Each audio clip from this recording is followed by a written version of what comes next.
Hey everybody, welcome back to Date Yourself. Today's practice is all about clearing out, letting go of that fantasy version of yourself.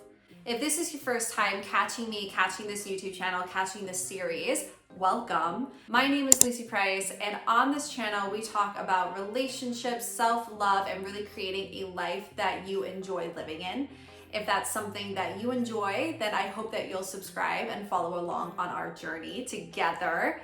This particular video is part of a series called Date Yourself, and Date Yourself is a 30-day self-love guide for you to cultivate a deeper sense of self-knowing and a deeper sense of self-love and self-trust. So if you'd like to be a part of the Date Yourself journey, you can find all the details for that in the description below. Today's practice is all about clearing out that fantasy version of yourself in your head.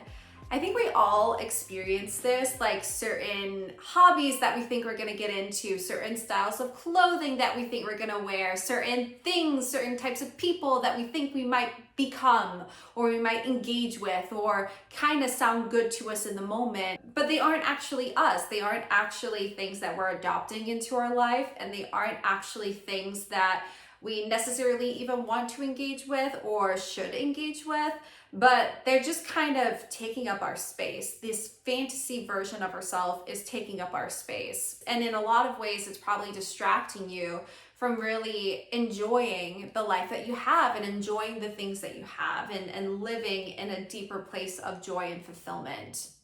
And so today's practice is just about letting some of those pieces go, letting the pieces of the fantasy self that you know is not going to be a part of your life. You're not actually going to do it, but you just think you should, or you kind of feel guilty for getting rid of something. This is an opportunity to let that go. I want to give a funny example around this. When my partner and I were living in the apartment downtown, I started collecting these little side tables because I knew that we were going to be moving into a house, and I kind of thought to myself, like, I've been watching YouTube videos and TikToks on cleaning up furniture and sprucing them up and making them all nice for a house.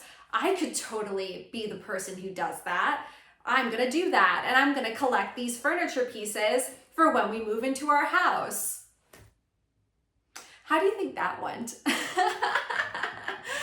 What ended up happening was I literally started taking these tiny side tables, and we didn't have any space for them in the apartment. And so I kind of just, Nate was stacking these. My partner Nate just started kind of like stacking these things up into what we then called the table tree, because it was like nearly all the way up to the ceiling, because I had this fantasy version of myself who was going to clean up these side tables and make them look all pretty for our house. It didn't happen. That was a fantasy. And bless Nate for letting me do it. Like, bless his heart, because I wasn't gonna be doing that. But there was a part of me that thought, okay, this is something I am gonna do, or this is the kind of person that I am going to be. And so I started collecting things in line with that fantasy. But as soon as we moved into the house, we didn't have anywhere for these side tables. And I kind of clung on to these side tables because I had this fantasy idea of myself of like, no, but I'm gonna do it. Like I've held on to these things for so long, I have to do it now. But they didn't even fit into the decor of the house. They weren't even really what we wanted. I didn't actually want to spend the time and energy into fixing up these tiny tables. And so me hanging on to them was just perpetuating this fantasy self that was not serving me, that was not actually in line with who I am or how I want to be investing my time and investing my energy.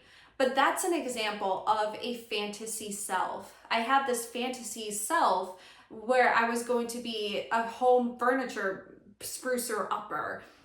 Didn't happen. When I was in high school, I used to do this with craft hobbies a lot. I would just acquire a bunch of crafts that I never actually picked up or did anything with, but I had a version of myself in my head that I might do that. Now, this isn't to say to not explore and to not try things and to not acquire things to explore different sides of yourself. And it's absolutely fine to have a variety of hobbies. But if you have something that you know you're hanging on to because a fantasy version of yourself may do something with it, I want to invite you into giving yourself permission to let it go.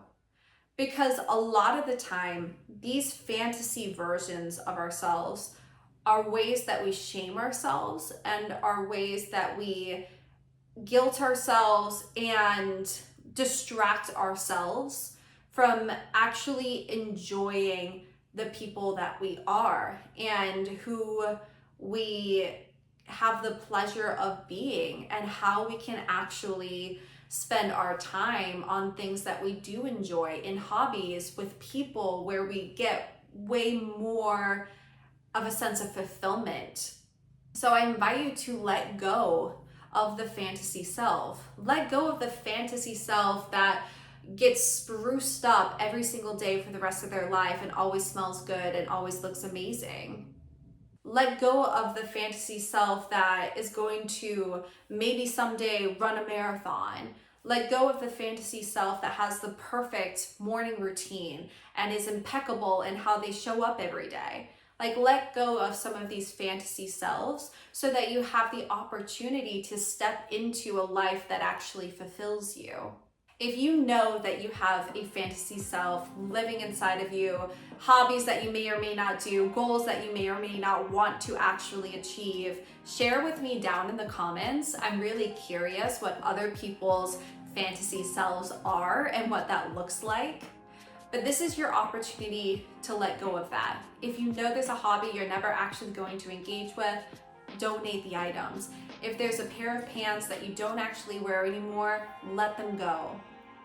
Let go of these fantasy versions of yourself. Maybe it's material, maybe it's more mental, this perception of yourself or who you want to be. But give yourself the chance to let them go so you can enjoy being who you are. Because when you can really enjoy being who you are and accept who you are and celebrate who you are, to me, that takes you down into a deeper sense of self-love and self-knowing. Thanks for watching, everybody. I hope that you'll continue to join me for the rest of Date Yourself. The new video is going to be dropping tomorrow. Of course, if you caught my first video, you can jump around. You know, this does not have to be done in order.